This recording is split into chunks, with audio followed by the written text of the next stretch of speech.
Welcome back, everybody. In this video, we're going to talk about those pesky letters of recommendation that you need for your possibly transfer college applications. Now, some of you may be thinking, Nestor, LORs, who gives a shit? Just find the highest ranking person that you haven't pissed off yet, ask them to write you a letter. And you're right, in a way. But there are a couple things that the folks at NSI and I want to add to that. And that's what this series is for. And if you know them already, then I don't mind boring you. So first of all, decide that you need an LOR. What does that mean? All we're saying is we should all agree that these things are important. And I've ripped this straight from an email exchange from one of the big dogs who said, I think you should literally say LORs are one of the 3 to 4 fundamental parts of a college application alongside your essay, resume, and transcripts, and should be offered a fair amount of time, energy, etc. So this is what we're dealing with. You send in your application and a committee of people, of college officials are reviewing hundreds or thousands of these, and everyone's saying, yeah, I'm good to go, and borderline, yeah, I'm the shit. And even if it were acceptable in society for us to brag openly and say, yes, I'm the shit, I'm a big deal, you'd be crazy not to take me, why should they believe you or the next person or anybody? And so what we do is we have this sort of system where they don't know you, but other people come in who have a little skin in the game, they're a little bit responsible for you in some way, who are willing to say, yes, I will put my name down, I will put a little bit of, my authority or whatever on the line to vouch for this person and say that they are indeed good to go. And we've seen examples of this before, right? When you were serving, you might have gone to your LPO or your sergeant to say, hey, I'd like to go TAD over there, or I'd like to get this next assignment after my orders. And they talk to someone who talks to someone who says, hey, take a look at this soldiers, sailors, whatever evals. If you ever went out to the club with your buddies and one of them knew the bouncer, well, they might go to the bouncer, your buddy might go to the bouncer and get you guys in with the understanding that you won't be jerks, you won't start fights, you won't cause trouble, make a mess, and maybe you'll tip well.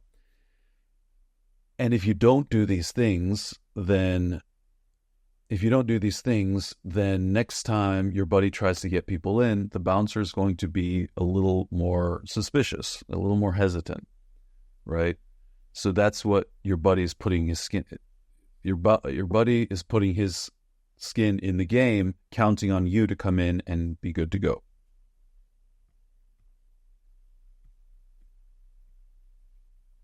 The bottom line being, it's harder to scam multiple people into thinking that you're good to go and into vouching for you being good to go when you are actually a scumbag and going to be a scumbag at whatever place you show up to.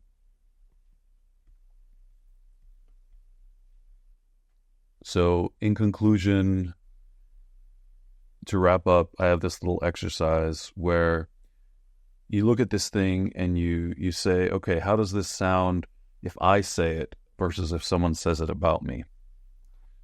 So if you're in an interview and you tell them, yeah, I'm the shit, I'm a big deal, I crush everything I do,